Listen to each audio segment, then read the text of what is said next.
A'udzu billahi minasyaitonir rajim. Bismillahirrahmanirrahim.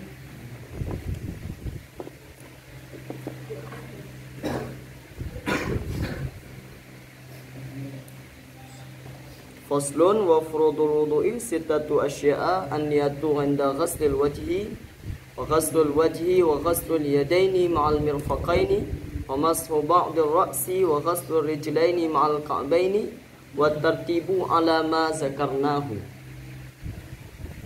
A'udzu billahi minasyaitonir rajim. Bismillahirrahmanirrahim.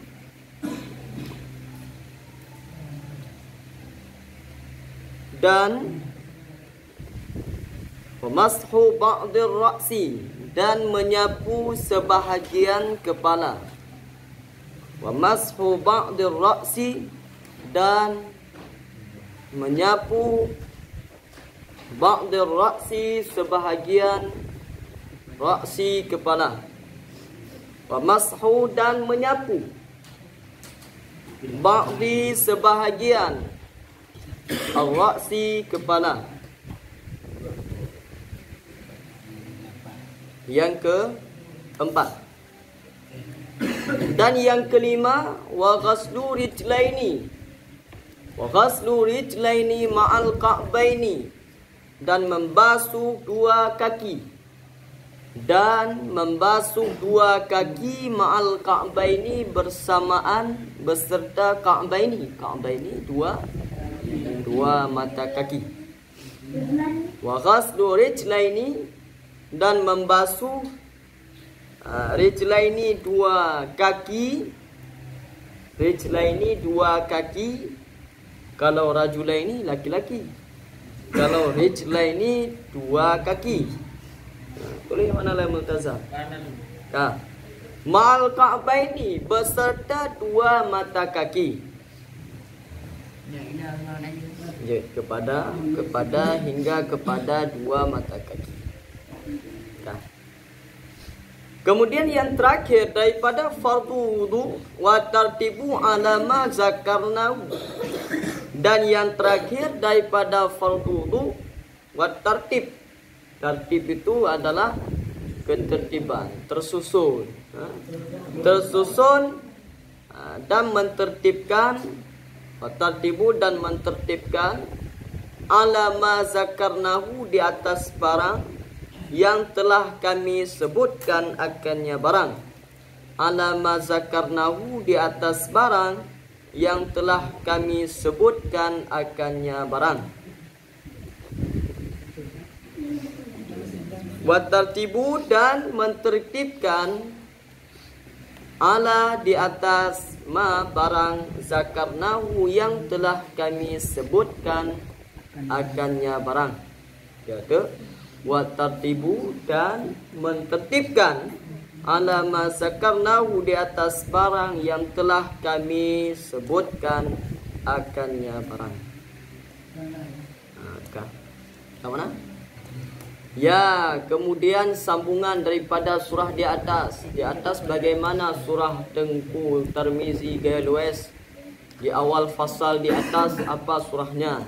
Coba simpulkan surah yang ada di atas. Dari faslun sampai kepada ma'al mirfaqaini. Apa kesimpulannya Tengku Tirmizi?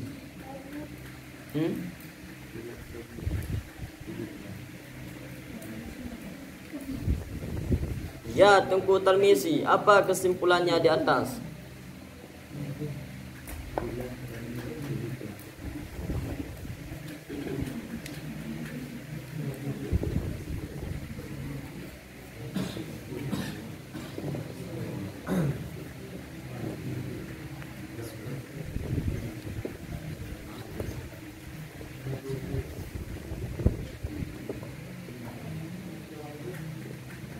Apa Tengku Tirmizi?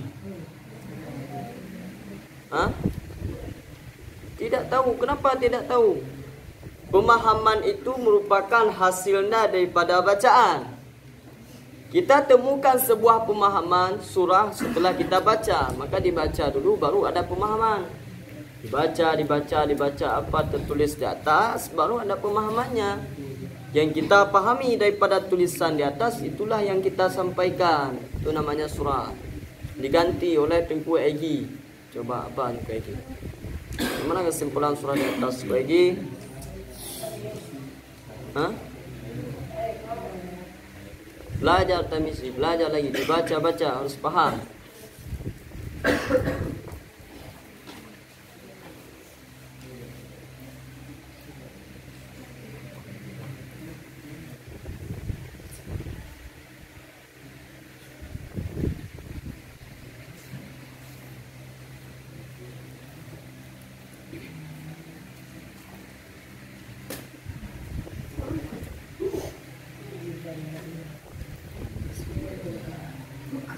Ya, diulang Tengku Hafiz Lamju. Surah di atas bagaimana? Di awal fasal di atas.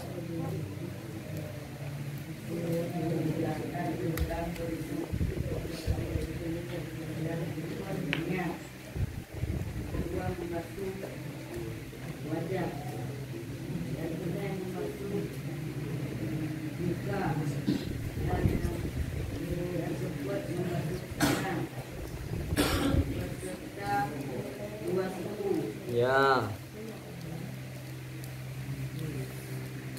Apa maksud daripada fardu Tengku Sihat?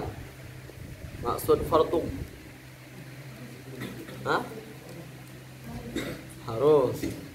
Harus itu bukan fardu. Tengku Haikal Jambi, apa maksud fardu? Yang wajib kita basuhi di saat kita berwudu. Kalau kita maksudkan dengan yang harus, berarti boleh kita cuci, boleh tidak waktu kita berwudu. Kalau maksud daripada fardu itu merupakan kewajiban, berarti tidak boleh kita tinggalkan waktu kita berwudu. Membasuh yang di atas, membasuh wajah, niat dalam basuhan wajah, membasuh muka, membasuh dua tangan sampai kepada dua siku, itu merupakan hal yang mesti kita kerjakan waktu kita berwudu. Dia tak tinggal. Dia dah tinggal hanya sah wudu. Maka untuk terangkatnya wudu, untuk sahnya wudu, hasil hilangnya hadas apa? Hadas kecil dengan melengkapi 6 fardu yang ada di sini, di fasal ini. Kalau sudah lengkap yang 6 ini, baru hilangnya hadas kecil. Kita dinamakan dengan orang yang sudah suci. Orang yang suci daripada hadas kecil. Boleh untuk pegang Quran, boleh baca Quran, boleh untuk salat, boleh untuk tawaf di Kaabah, dan boleh setiap hal yang terhenti untuk sahnya di atas berwudu, di atas suci. Kan ada ibadah-ibadah yang ibadah tersebut baru sah kalau adanya wudu, ya kan? Maka wudu tersebut sah dengan memiliki 6 fardu yang akan dijelaskan di fasal ini.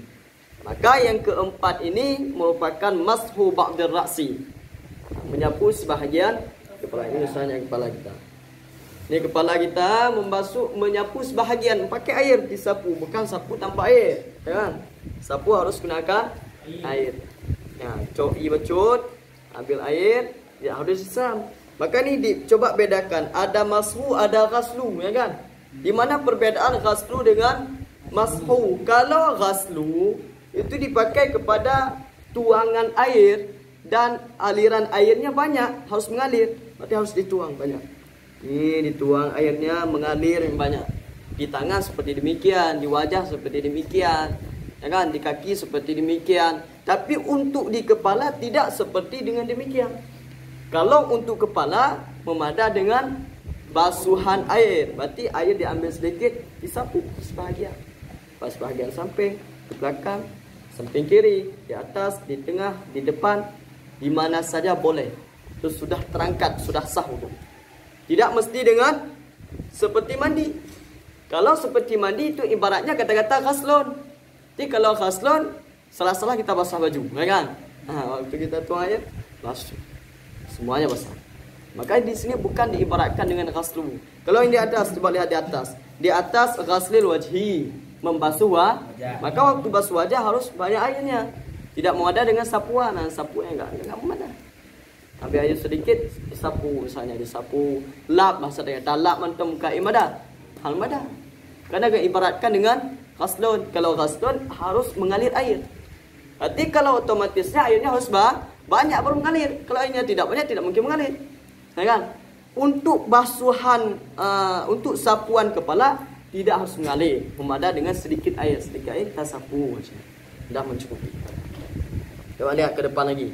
Yang keempat. Yang keempat, wa ghaslu rijlaini, dan membasuhi dua kaki kepada dua mata kaki. Ya kan? Berarti itu ibaratkan dengan basuh. Kalau basuh harus dengan air yang banyak dan airnya mengalir. Tidak memadai dengan disapu, dilap, sama dengan talap, ngelembab mentengan. Ini ijarah contoh. Ijarah, tasyuk ijarah, talap mentemuka. Memadai kudu. Talapnya talap aja pakai ijazah basahan, ya kan? Pakai sarung basahan. Tidak memadai. Harus dengan air yang mengalir. Okey, dah beda kan? Dibedakan. Maka pada menyapu sebahagian kepala berbeda dengan yang ada di atas. Kemudian yang selanjutnya membasuh dua kaki sampai kepada dua mata kaki, kan? Itu yang kelima. Berarti kalau demikian, tak umpamakan beg pakai beg berarti aki tanya waktu silap. Ni aki tanya tergidang atas silap. Kalau bisa jadi itu ianya hantum boh miup aki tanya. Yang di bahagian bawah. Ini misalnya sandal. Ini kaki. Kalau kaki kita terlalu rapat, ya kan? Terlalu rapat kaki kita, kan tidak masuk air. Contohnya ini kaki. Tuangkan air. Kan kalau seperti ini, kaki kita rapat dengan sandal, tidak memungkinkan masuk air, tidak akan mengalir air di bawahnya. Itu tidak mencukupi. Itu harus dilepaskan. Adapun dilepaskan dalam sandal, kan udah longgar. Kita perlu. Udah longgar, tuangkan air. Baru masuk. Jadi kalau sedang kita pakai, kaki kita rapat karena berat badannya, ya kan? Berarti otomatis airnya tidak sampai. Tidak sampai berarti tidak mengalir. Tidak sah. Ada tsunami taruh hantu sih. Nampak kan? Ya kalau kayak gini rapat gini, kan? Apalagi kita yang gemuk-gemuk. Tembun-tembun. Aki ubiraya. Kak hantu iyo. Ya pijut okeylah bacun. Maka dia harus pelonggar. Lebih parah gimana? Yang lebih baik lagi kita lepaskan kaki daripada sandal. Itu lebih baik lagi. Kayak gitulah kira-kira. Ada pertanyaan tidak? Ada waktu bertanya sebentar. Tapi waktu tanya dia kan kita mau di dalamnya ngadain video Nyan kalau kita pakai ya tu jadi karena kamu sama. Yang sudah kita gunakan untuk anggota di bahagian atas kaki. Ini misalnya kaki kita, bahagian atas. Berarti atau air yang ada di atas nanti mengalir ke bawah. Tak boleh lagi. Karena air ini sudah kita gunakan untuk anggota di atas. Air yang melebihi daripada pemakaian di atas boleh. Misalnya banyak air pada waktu siraman pertama. Waktu kita play phone, yang kamu madang ada. Waktu kita play untuk kali kedua, ada kali kedua kan kali kita pakai tayar tu. Otomatis kali yang kedua boleh untuk mengalir di bawah. Karena untuk di atas sudah mencukupi. Boleh. Tapi kalau yang kali pertama tidak boleh. Karena itu bekasan daripada pemakaian air daripada anggota yang wajib kita basuh. Maka itu cara-cara terjadinya mustakmal air. Air bekasan daripada anggota wajib. Lalu air tersebut jatuh dalam sebuah wadah, ya kan? Dalam sebuah wadah kita datun contoh embem iup, tidak datun embem iup, tadi semayang tanya, roda ilam embem yang dinamakan air tersebut dengan air mustakmal.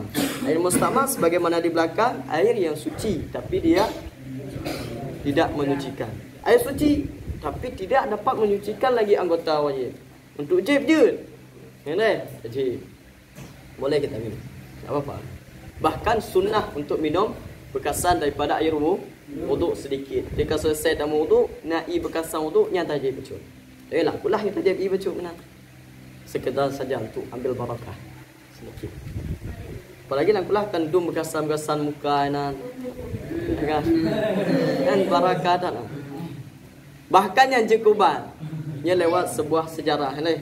Sejarah menyatakan di sebuah sejarah bati watian serombongan memang kelompok bahasa daerahnya teroris ataupun orangnya awak cemecu, pencuri, perampokan, sebuah tim perampokan, ya kan? Mereka ada beberapa orang, banyaklah. Jadi pada masa tersebut mereka dalam keadaan kawasan, dalam keadaan ingin pulanglah ke tempatnya, kan? Di waktu demikian mereka singgah di sebuah rumah. Di rumah tersebut ada seorang perempuan dan ada anaknya dan ada suami. Sedangkan anaknya sakit, menderita sakit lumpuh total. Hana menggerak ada heroinan. Karena terlantang ina gero sakit. Jadi bakwatian mereka sebagai tuan rumah menerima tamu. Berarti mereka mengkabarkan bahwa ada beberapa orang tersebut sebagai orang yang baru pulang daripada peperangan. Ya, karena mereka perampok. Mereka beritahu mereka baru pulang daripada peperangan, singgah tiap malam masjid. Ya, kan? Untuk singgah sebentar pada malam ini, ya kan? Nah, ini permintaan mereka. Ternyata orang rumah berbaik sangka. Mereka berbaik sangka, tidak ada curiga-curiga bahwa mereka perampokan, tidak ada curiganya. Jadi kakak persiapkan makanan sebagaimana biasa, titruh jami, makanan, minuman dan sebagainya. Pun waktu titruh jadah semayang mereka solat. Sampainya waktu solat, mereka solat. Di waktu mereka dipersilahkan ke tempat untuk ambil wudu, ternyata orang daripada tuan rumah mempersiapkan sebuah wadah tampungan air. Ya kan? Mereka bilang, waktu ini wudu, waktu kalian wudu, maka air yang bekasan biarlah di dalam wadah tersebut. Ya, ibu kasih wudu mbah lamia. Kemudian kan berombongan tersebut perampok ya, wudu. Yang wudu bekasannya ada dalam wadah. Pada esok harinya. Pada pagi hari, urinang tersebut ibu daripada anak yang lumpuh, dia mandikan anaknya. Dia ambil tafa'un, ambil keberkahan daripada air bekasan wudu sebuah rombongan yang baru pulang, kata mereka, baru pulang daripada peperangan. Mereka ambil tabaruknya, barakahnya untuk memandikan anak agar sembuh daripada penyakit yang dideritanya, itulah penyakit lumpuh. Jadi pada saat tersebut, setelah dia selesai mandi, ternyata alhamdulillah, ya kan? Alhamdulillah dengan niatnya yang bagus, perempuan tersebut, wanita ibunya tersebut dengan niatnya yang bagus, anaknya sembuh. Anaknya yang sakit lumpuh yang dideritanya sangat lama udah ternyata sembuh. Ya kan? Sembuh. Lalu dikabarkan berita tersebut. Berita tersebut kepada mereka yang sebagai perampok, yang melamar sebagai para pejuang, ya kan? Sebagai orang yang berperang pada jalan Allah. Mereka sudah pulang. Sorenya mereka sudah pulang. Lalu sampailah berita dan dikabarkan berita itu kepada mereka. Mereka dengar bahwasanya anak daripada fulan yang kita pergi ke rumahnya, yang kita singgah di rumahnya, dia sudah sembuh.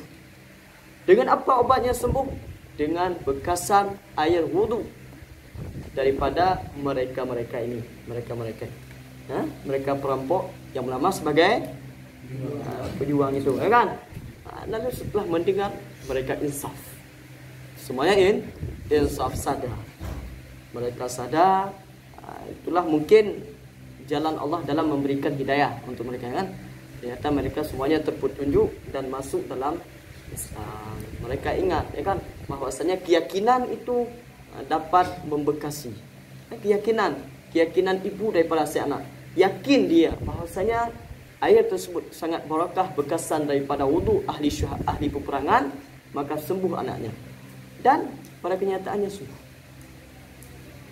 Ini kan, mereka semuanya masuk Islam dan mereka semuanya ternyata insaf dan menjadi orang-orang yang saleh. Apa kesimpulan daripada sejarah tersebut? Tengku aminullah, apa kesimpulannya? Apa yang dapat kita ambil sebagai pelajaran daripada sejarah tadi? Ayat itu punya berkah. Punya berkahnya, maka menjadi sebagai tengku je. Dan dia cok sebuah pelajaran daripada kisah tersebut. Tengkunya Mujibur. Apa yang dapat kita petik pelajaran daripada kisah yang dialami oleh perempuan dan anaknya?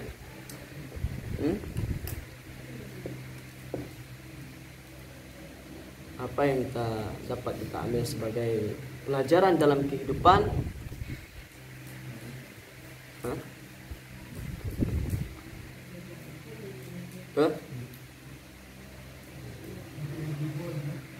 Kan sangat banyak kan yang dapat kita ambil sebagai pelajaran, sangat banyak daripada sejarah. Coba aku menahan. Salah satunya pun jahat kalau kena air itu tak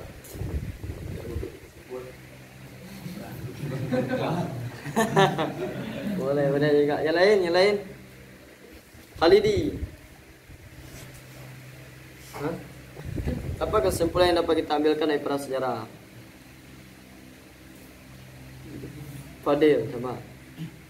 Yang doa pun dah perjuangan. Ya. Jadi Dan sebenarnya mulu ada depa dapat apa? hanya depunya perampok. Jadi apa kau? Dengan Hah? yang Ke yang dapat yang cok sebagai pelajaran apa? dia boleh. Hah? Dia boleh. Ya mesti ke pelajaran kita tanya. Nasihat daripada sejarah itu.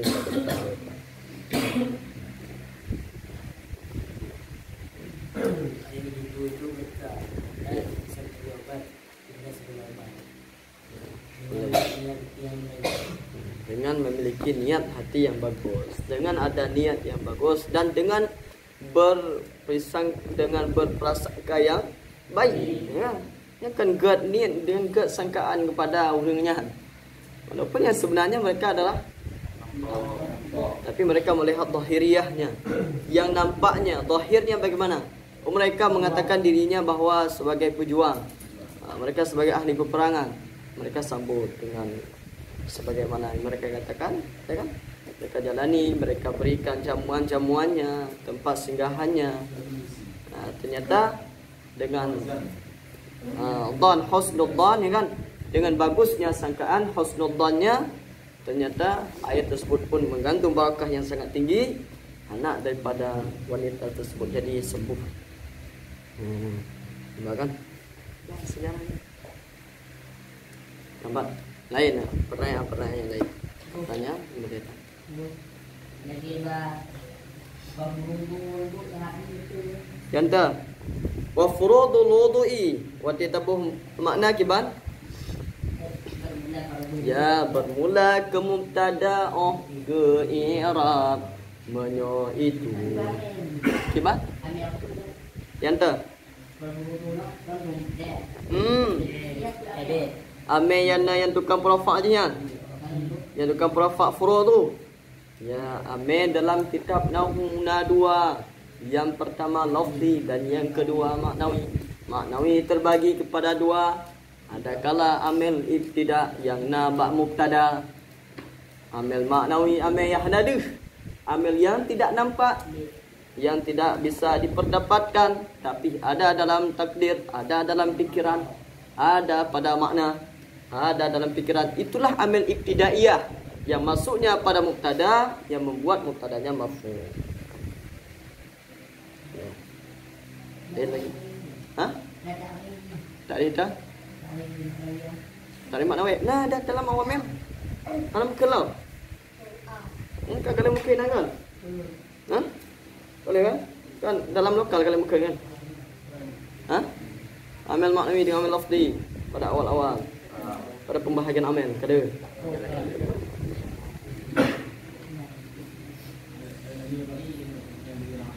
Apa? Berarti tatuh i jadi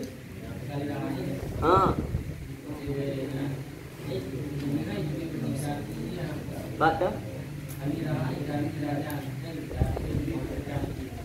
Baca debit dah dulu dah lah. Debit lam ilika je. Jadi Ya, hajinya. Patah jakrung bunau. Ya. Waktu darah pun kakak habis 3. Jadi waktu basuhan yang pertama kada selesai. Karena iknya dengan bahasanya urang merah. Urang merah kau urang menjam-jam orang yang iknya habis-habis. Ataupun iknya menjam-jam masa aja menjam-jaman kemenjam-jam ju. Menjam-jaman iknya habis-habis. Urang merah masa aja. Lagi mutu ni nang kan. Mutu kebab paju tu. Nama makanan-makanan lah yang bawa pengaruh. Jadi paju padi leh. Yang di lambur ini kena padi. Yang padi yang paju mengakibatkan kepada meran ataupun tu batu karang. Jadi tu batu karang ni. Batu karang yang menyebabkan kepada meran tanya. Methun dia datoi methun. Habis. Jadi tu atas bahasa yang pertama kabere. Yang ijat yang ru'i tapona yang ka suci. Yang datang yang kedua kah ni boleh lain cuma kena kolor mentah. Jadi kolor yang ini. Yang dapurnya kan selesai lah. Kena tabak ujungan kabih tarah ujung. Yang lahir luar kabih tarah. Mai dalam mentang tak kena lih ke tak kena lih yang naji. Kena tu kalau tayo lam yang kena lih yang kena hanali tarah. Adapun kata grok-grok.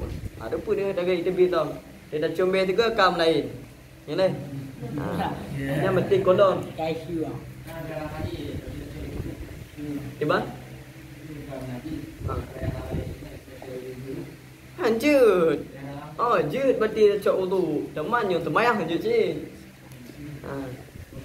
Saya nak dalam keadaan suci. Saya menyetam wudu ke suci je. Tapi walaupun najis no. Walaupun najis dia ke suci. Tapi najis mentangnya hadir dan tanggung waktu semayang tu. Berarti semayang. Yang semayang je. Yang nak semayang je. Kadang yang kabin. Tiba? Dengar?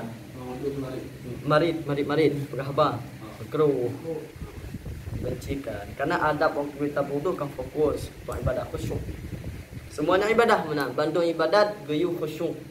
Gayu fokus dalam sebuah ibadah. Wudu, solat dan sebagainya. Semuanya baca Quran, baca zikir, baca salawat. Semuanya harus khusyuk. Tetap hati tenteram supaya dia lebih meresapinya. Lain lagi. Kono. Hah? Iban? Minta Al-Quran je. Tak boleh. Teman tu untuk sembahyang ni. Karena itebitnya kan batas untuk yang pertama pun. Contohnya mana kejadian dia.